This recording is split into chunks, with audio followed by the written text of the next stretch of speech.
wouldn't find them annoying. I would just be like, okay, I could do this on my own so much easier without you guys holding me back. That sounds mean. But it's just the way that happens when people in society deem you as scary or, like, unapproachable. You just, unfortunately, take on what they project onto you.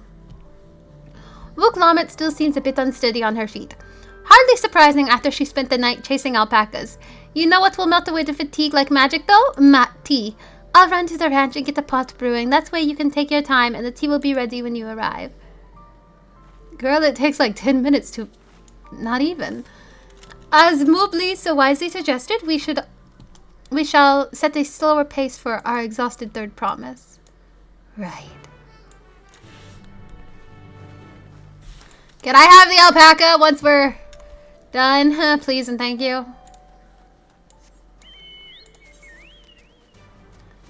La la la. But no, I don't know. I think it's kind of sad when people do that. Because, like, genuinely, I enjoy talking to people, but it's gotten to the point now where a lot of the time I would rather just do things on my own and by myself without the help of others if I can avoid it. Because I don't want to possibly scare somebody or think that... I don't want somebody to think that they can't talk to me just because of the vibe that I naturally give off, it seems.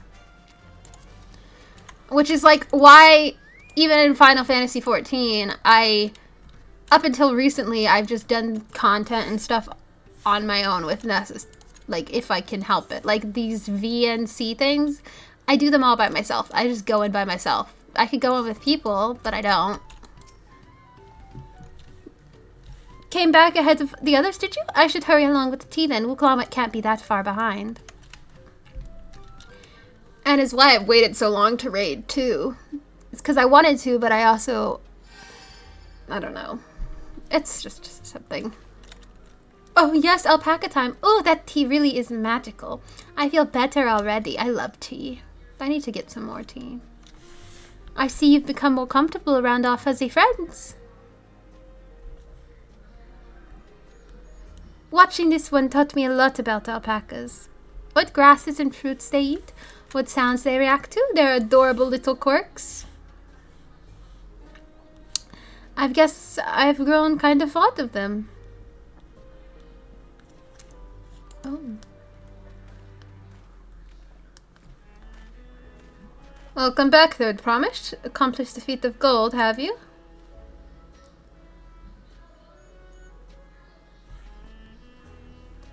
Yes, there is no mistaking a valley alpaca.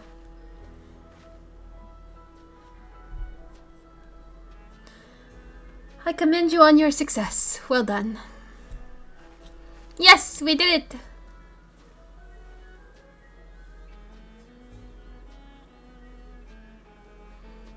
Although I couldn't find a shiny one like Zurul Jal did. I'd be surprised if you had. Golden alpacas are born but once every few decades. They are elusive, solitary creatures that are rarely seen, much less captured, thanks to their innate physical and magical gifts. So I'll capture you one a few decades from now, since I am a Viera and we have, unfortunately, very, very long lives. Only a single person is known to have caught one before that, being Glul Jaja himself. Papa was chasing alpacas too. So my grandfather's stories say. It's a backstory, and it's not even voice act. If before the founding of Tuliyola, in a time when the mountain giants, the Yokhu, held our people in thrall, compelled by their overlords, our forebears would ride their alpaca mounts to the highlands to deliver gifts of foods and other tributes. Those were wretched days, to hear grandfather tell it. Then along came the young Jul Jaja, yet unburdened by the mantle of the Dawn Servant.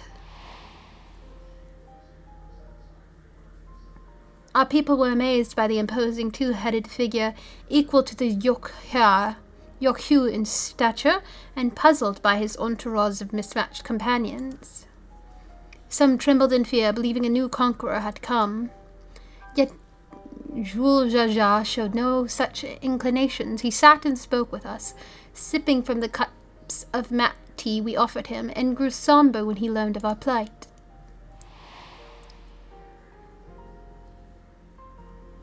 None could have anticipated what the visitor decided to do next. Glul Jaja ascended the cliffs to face the giants and freed the Pelu Pelu from the Yokhu's subjugation. He then returned an appraising eye upon our riders and proposed we take to the roads to peddle our beverages. The suggestion seemed obvious for one who travelled as he did, as intent on fostering amity between the clans.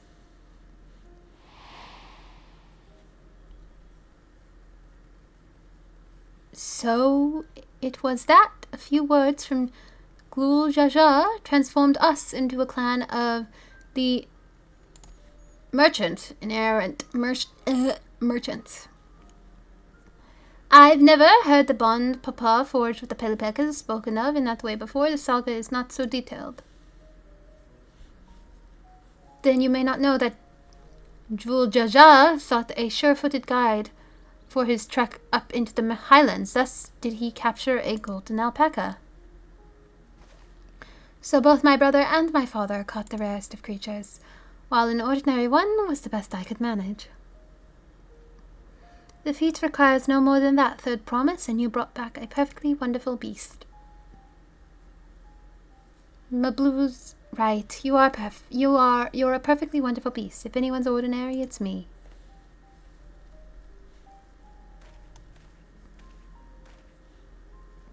Not only did you accomplish the feat of gold, you also made many trades and brought joy to many people in true Pelu fashion. I surely doubt your siblings could have achieved the same result. You should be proud of the accomplishments which earned you your keystone.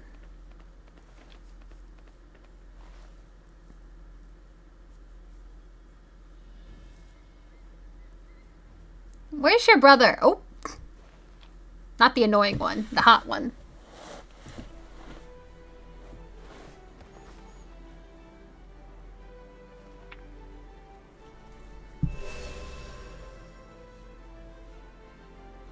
Five more to go. 5 more, and then we're done. You're well on your way, third promise. We'd have been lost without you, Mablu. Thanks to you, I learned so much about the Pelu people and your customs. It might seem obvious, but I've come to realize the importance of properly knowing something. It was because I didn't understand alpacas that I was uncomfortable around them. I'm thankful to you as well, Wuglamit. You've given me the courage to say what I wasn't sure I could ever say.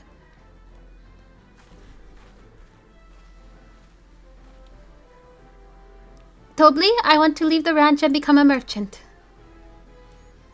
I appreciate everything you've done for me, and I've loved every moment caring for the alpacas. But this is something I need to do.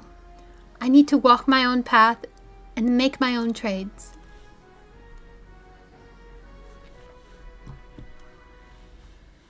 As your parent, allow me to say one thing. I've always tried to give my wards lives filled with as much happiness as I could provide. Yet never once have I wanted that to be the only happiness you knew. You have my blessing to walk any path you choose, Mablu. It gladdens me to hear you found the calling you wish to pursue with such passion. You will make an exceptional peddler, I'm sure of it. Oh my god, I'm tearing up. Thank you, Tobli. What did I tell you, Mablu? There's one last thing I can help you with, I promise. You need to find the Golden City, right? That's the end goal. Then I suggest you talk to the Yokhu. Huh? They once ruled over far more than just the Urupachi and the Pelu Pelu. 1,000 years ago, they were the overlords of Yoktural and all its peoples. During that era, the Pelu Pelu were commanded to search for a city of gold. They scoured every corner of the continent, but never found a trace of that fabled place. But if they didn't find anything, what could the Yokhu have to tell us?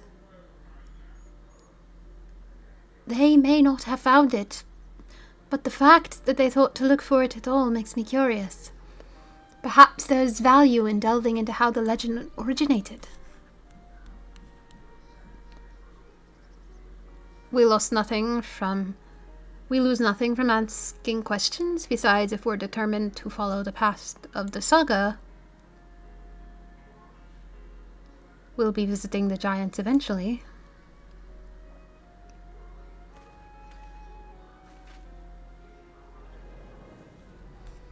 Big mountain!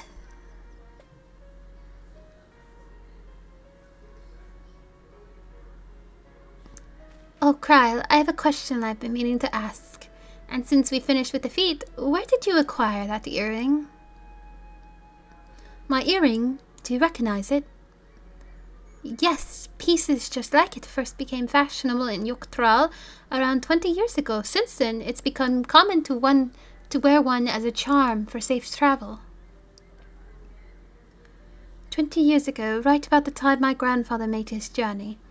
Yet the Dawn Servant implied the earring was connected to the Golden City in some way. Surely there was more to it significant than simple fashion.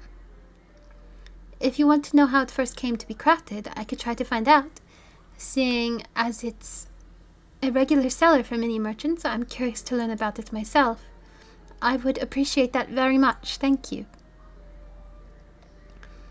Jumping feet first into the peddler business, eh, Moobly?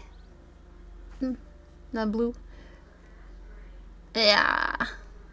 Woo! Right then, that's 2 keystones down. I say we head back to Tuliola and plan our next move. Farewell for now, and thanks for all your help. I will become Dawn Servant, so make sure you set aside your best mezcla for the occasion.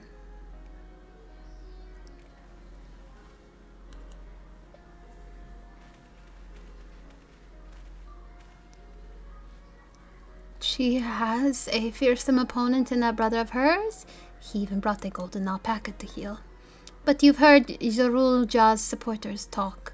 They might see opportunity in his expansionist ambitions, but they find the man himself intimidating, terrifying even. Whereas I've grown to love Wuklamet. Everyone she meets will come to love her too, and that's why she'll win the throne. You might be right, Mablu. You might be right.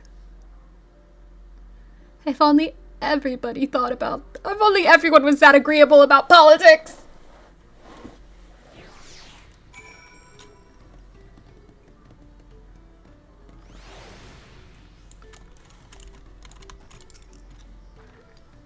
It feels good to have the feet of gold safely under our belt, even if my victory pales beside Zorul Jah and his shiny golden alpaca.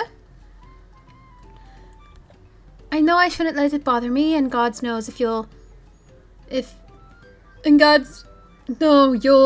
all been... My brain died, give me a moment. You've all been so supportive, but I want to be strong or wise, like my brothers, to be a promise that people respect. Which is not likely if I stand here carrying on and on about things. Let's move on. Damn, girl, you're the one that started the speech. Oh yeah, back to Tuliola. No.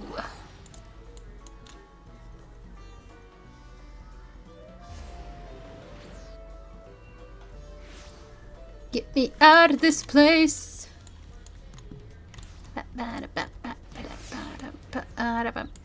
What are you wearing?